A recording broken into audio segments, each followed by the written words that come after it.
Captain Rokoth Telat was in the process of attaching the last 3 electrodes to Alcara's left temple when Gharan reached the door. A cold shiver ran down the back of his head and spine as a disturbing thought occurred to him. I hope he hasn't changed the code. His fingers were a blur in the early morning gloom as he punched in the characters NAEAEDDYR-W.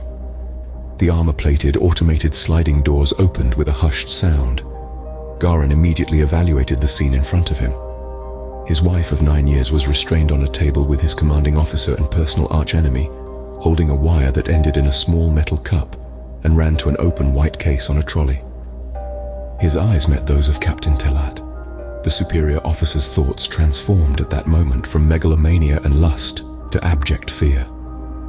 He released his hold on the capped wire and raised his forearm to block Gharan, who had launched himself across the room at the Detosian commander. Words were not exchanged. The fighting was too sudden and intense.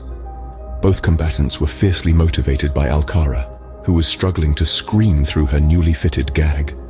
Both men had fallen in love with her the day they met. Gharan had won her heart when all 3 were in upper school. Rokoth grew resentful and studied to become an officer.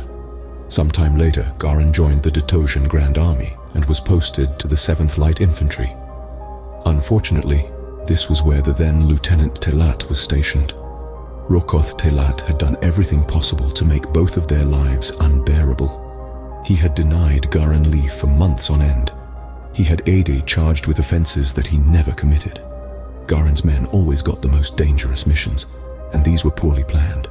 For 6 years, Rokoth tried to allow Gharan to be killed by the enemy, but he always survived. Fists were loosed in barrages of resounding solid and rapid strikes. Exquisite ornaments and expensive models of various Detosian military aircraft were smashed as the violent waltz crashed through the living area of the captain's quarters. Blinded by rage and incensed by Telat's treatment of his wife, Gharan was hitting hard, but not often. Captain Telat edged his way toward the stove, upon which rested a large copper pot of vegetable oil. It had been cooling for a while, and so was not at an extremely high temperature, but it was still quite capable of burning to stun. Captain Telat avoided a swift circular punch from his attacker and grasped the handle of the formidable vessel, half full with thick, hot, liquid fat. Gharan launched a succession of effective stomach punches on his childhood foe, who gasped slightly as he stumbled back and flung the scorching golden oil into Gharan's face.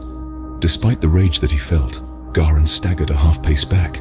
Some of the oil had splashed into the ex-corporal's eyes. Rokoth knew that his respite would be brief, and lunged for his ceremonial sever blade, which he kept in an ornamental aurorium scabbard on the wall.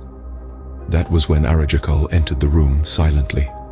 "Is it your wish that we alert the entire region?" he thought, as he manipulated the orange orb of crystal that he held. Captain Rokoth Telat was dragged telekinetically by Arajakal back from his sword and quarry momentarily. Then he was thrust backwards and landed face up on the ground. Spluttering flames sprang up and rose around his wrists and ankles.